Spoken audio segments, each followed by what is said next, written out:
अरे छोड ना यार शेखर, रविवारी तरी सोड यार मला. तू काय तर लॅपटॉप उघडून काम करत बसलायस का काय? वा वा वा वा, good boy. No no, it's good for you.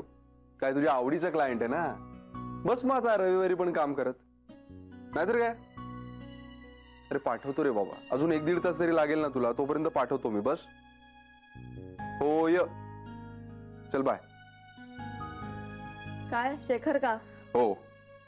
अरे आमच्याकडे एक विचित्र क्लायंट आहे आणि हा शेखर आहे ना, तो नेहमी सापडतो त्यांच्या तावडीत. आता बसलाय रविवारी पण काम करत. काय नाही का, त्याला थोडीशी इन्फॉर्मेशन हवी होती, जेवण झाल्यावर देतो. म्हणजे तुझाही रविवार गेलाच का? एवढा वेळ नाहीये, अर्ध्या पाऊण तासाचं काम आहे फक्त, होईल लगेच. हे बाबा वैतागले नाही ना? अजिबात नाही, तुझी गोळी बरोबर लागली. है ना? त्यांनी शेवयांच्या उपम्याकडे जो लुक दिला ना, त्याच्यावरून सुचलं मला की यांना नानांचं ज्ञानामृत देण्यापेक्षा लहान मुलाप्रमाणे ट्रीट करायला हवंय. मेघना, काय होत आई? मेघना, काय करायचं ग? कशाचं? प्रज्ञाचं ग. ती एक असं कोड घालून गेली ना की सुटतच नाहीये. बरं इकडे आड तिकडे विहीर अशी गत झाली. हो, प्रश्नच आहे काय करायचं ते.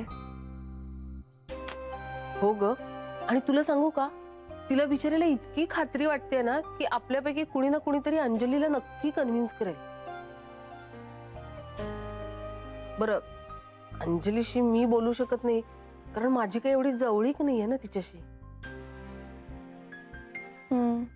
आता तूच बघ बाई मेघना, काय करायचं ते.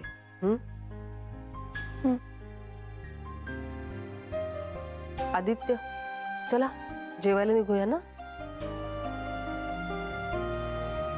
काय ग? सांगते नंतर. बरं ठीक, चल जेवणाचं बघूया ना, खूप भूक लागली मला. आधी पोटोबा मग विठोबा. काय? Yes sir.